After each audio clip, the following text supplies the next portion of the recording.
according to the letter, this should be the place.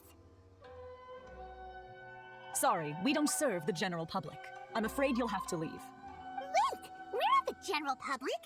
Well then, you must be a couple of wandering outlanders that snuck into the nation, judging by your attire. Are our clothes really so... what Paimon means to say is... The Yashiro Commission's seal. This must be from Mr. Tomo.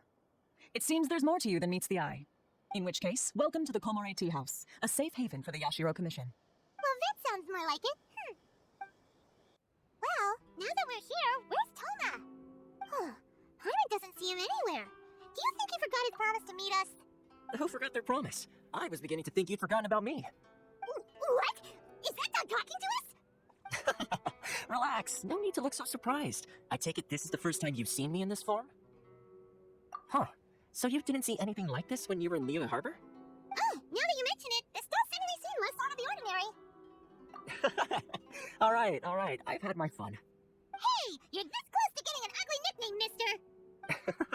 Well, I've had some time to kill, given that I've been waiting here for you for so long, as was the case in Rito. So I came up with this little fun greeting for when you arrived. But in all seriousness, I would like to apologize about that little test you went through earlier, though it was quite necessary. It helped us determine whether or not to bring you before Miss Kamisato, and whether you had the courage to face the lightning alongside us. Don't think that Paimon's gonna forgive you just because you're getting all serious now. Sorry, did I overdo it? My apologies. Let me just say this. You've often found yourself skirting the rules from the very beginning, haven't you? Naturally, this is due to your unwavering and resolute determination. A long time ago, we had a friend who was much the same, but when the lightning struck... so you've heard of his story. His light still burns all the more brightly.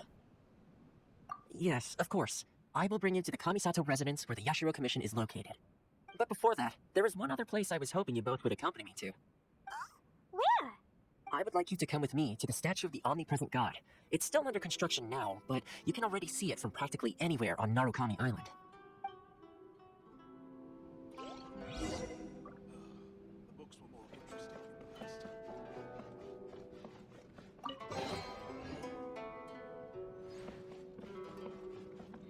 What delicious tea.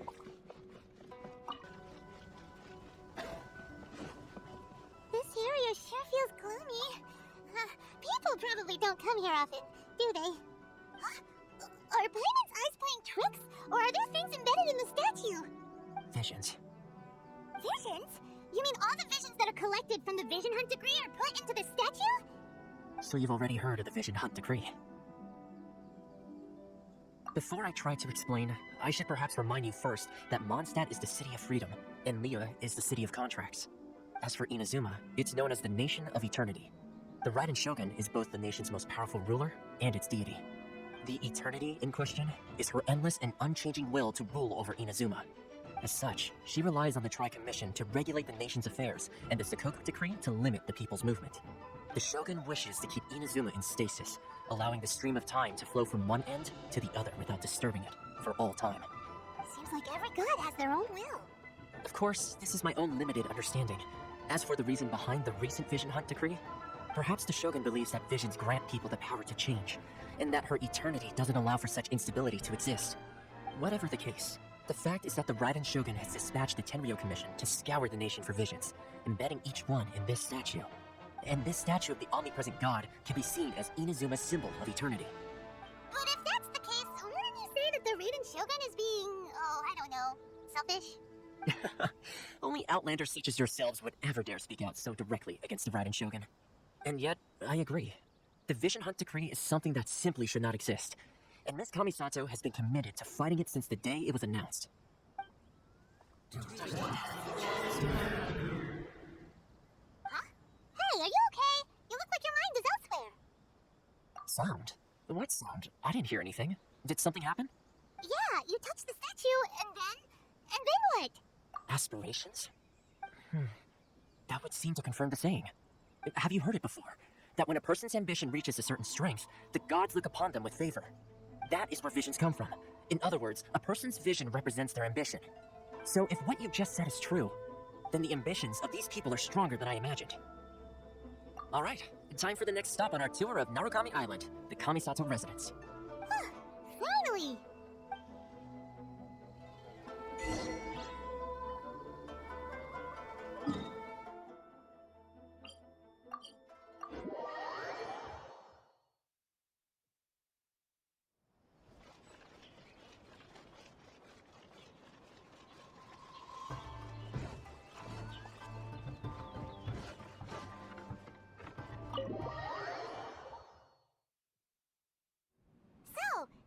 kind of place where the big shots of Inazuma live, huh?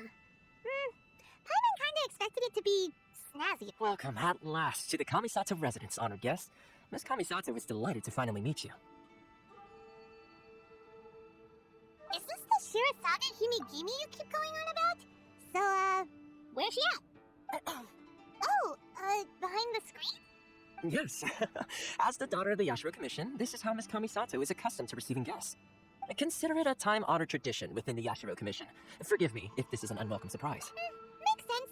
She's a super important person after all. Please forgive my lack of courtesy for receiving you in this fashion, especially following such a long and wearisome journey over the sea. I have awaited your arrival with great anticipation, and Toma assures me that you do indeed possess the power to change the tide of the times. At present in Inazuma, in the name of the Vision Hunt Decree, the people's aspirations are being senselessly trampled underfoot. Though the Yashiro Commission serves the Shogun, it is the people with whom we share close bonds, given the contact we are required to have with them in the performance of our duties. A commission's power rises and falls with the trust of their people. Thus, we cannot remain indifferent to this situation without also remaining indifferent to our own fate. Traveler, lend us your power, and we can... Oh. See, milady, it's just like I said. This will take us nowhere. No, please, wait! Please, don't go! I will introduce you to the Raiden Shogun on one condition. You must fulfill 3 small wishes on my behalf. What are your wishes? They pertain to 3 whose visions were taken from them. Perhaps once you've met them, you will understand. A warrior who guards a village, a former samurai who helped carry out the Vision Hunt Decree, and a swordmaster determined to become the best in the world. Does Paimon get that right? Correct. Please do all you can to help them.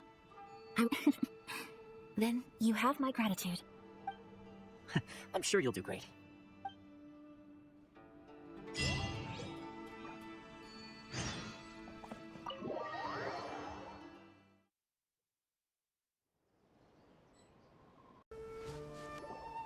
see, where's the person Ayaka told us about? Why are you doing this? Why leave all of a sudden, after all these years? Precisely. It's much too sudden. We've had no time to prepare. The children are desperate for you to take them out to play. Please, we urge you to reconsider. That must be the guy Ayaka told us about. Let's go over and see.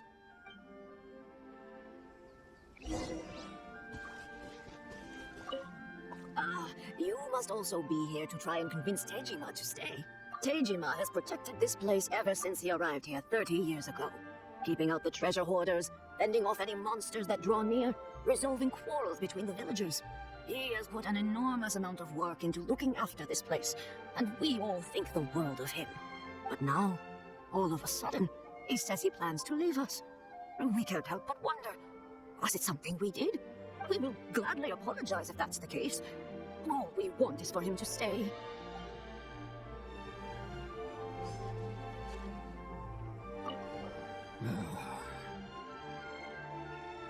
If you want my opinion, something to do with the Vision Hunt Decree. It's clear that Tejima had done nothing wrong, and still they confiscated his vision. After that, he became a completely different person. I can't claim to fully understand it, but I could tell that he'd lost something very important to him. He went off on a walk, alone, circled the village a few times, and then out of the blue, he announced that he was going to leave and become a wanderer. Truth be told, we aren't sure whether trying to keep him here is the right thing to do, but equally, it doesn't feel right to let him leave when he's in this state. He's a lost soul. Seems like he's a well-respected guy around here.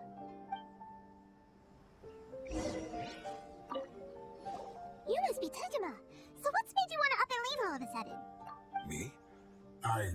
It's not a question of why I want to leave, but a question of what reason I would have to stay. True, but that's not why I chose to stay here. And what made me want to come here 30 years ago? And why have I never wanted to leave in all that time? I don't have answers to those questions, because I can't remember anymore. Ever since they took my vision away, it's like a slice of my memory is gone. In the past, I knew I wanted to stay here. But whatever resolve I had then, it's gone now. So I thought, what's to stop me from moving around instead? The emptiness inside me will be there either way. Okay, well, case, if we help you rediscover the reason you chose to stay, you won't need to leave anymore, right? But if you can't remember anything, it's not gonna be easy. Oh, maybe if you just try a little harder to remember, then it'll all come flooding back? Oh, that reminds me. Last time I brought Tejima some fruit, I do believe I saw him writing in a diary. I keep a diary? If you say so. I honestly can't seem to remember. Yes, you do. And what's more, I remember you saying at the time that you wanted to make a note of a few interesting things. Things which would prove very important at a later date.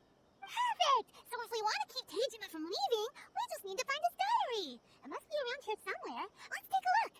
If you don't mind, we will leave you to find the diary.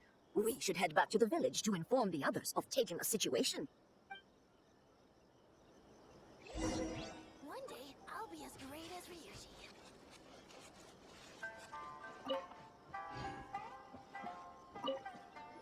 This looks like Tejima's diary, all right. Let's see what we have here. Today, the villagers and I got together to cook dried braised salted fish. I messed up and burned mine a little, so I had to pretend that it was black snakehead instead. Today, I helped rescue a kid who had fallen in the water. After I pulled him out, he told me that his best friend Bamboo was still in the water. I searched the water the whole afternoon before finding out that Bamboo was the name of his pet crab. I went kite flying today. The string broke, so I chased after it as fast as I could. I soon realized I was never going to get it back, so I just found somewhere to sit and watch as it flew away into the distance. Seems like your average diary of daily village life. Huh? Wait, there's more! I went to pray at the shrine again today and stayed there a while. The omamori you gave me has faded a little, but it is still my most treasured possession. Now that's the kind of info we're looking for. Time to pay a visit to the shrine.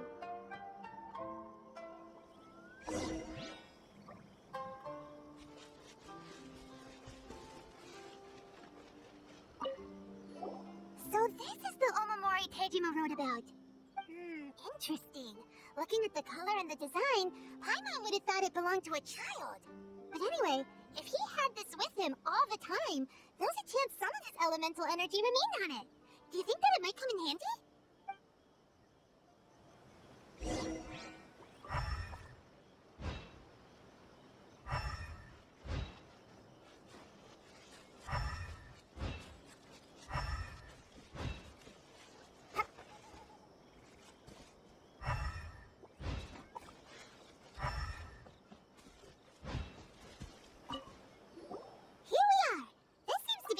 Tejima visited a lot. The soil looks like it's been disturbed. Maybe Tejima buried something precious here. Something that kept him in the village all these years? Must be something pretty amazing if it made him stick around for 30 years. Let's dig it up and take a look. It looks like a letter. The paper's gone yellow. Must have been written a really long time ago. Konda Village. Sounds so familiar. Where is that place again? So the reason Tejima came here was to wait for someone. But he's been here for 30 years. Oh, well, let's go give Tejima his stuff back and take...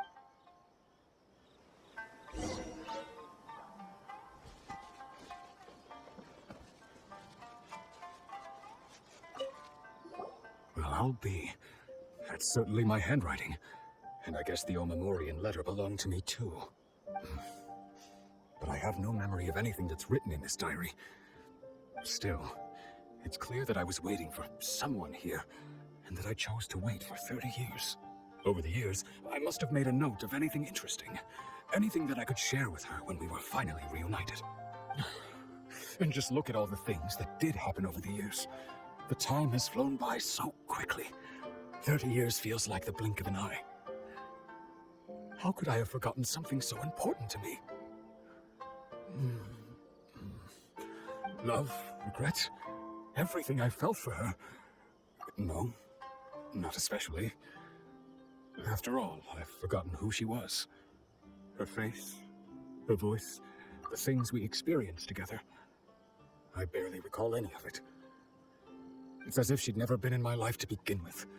As if all these years have been nothing but a hazy dream. I think maybe not. If this is something I waited most of my life for, I suppose I should carry on waiting.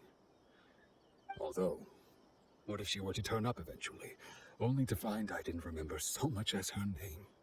Wouldn't that be upsetting for her? When I think about it like that, I do feel a slight tinge of sadness in my heart. How curious. Why am I thinking like this when I don't even remember who she is? It's just like that feeling of emptiness, the feeling that something is missing. Thank you both for helping me reconnect with my reason for staying here. I shall remain here and keep waiting for her. Tejima seems to be dealing okay, but still, it seems it's just like Ayaka and Tomo were saying. If you lose your vision, you lose all your hopes and dreams too. That certainly explains the state Tejima was in earlier. At least we were able to help him, weren't we? Well, let's go find the next person. According to Miss Kamisato, the second one who lost their vision is a samurai from the Tenryou Commission.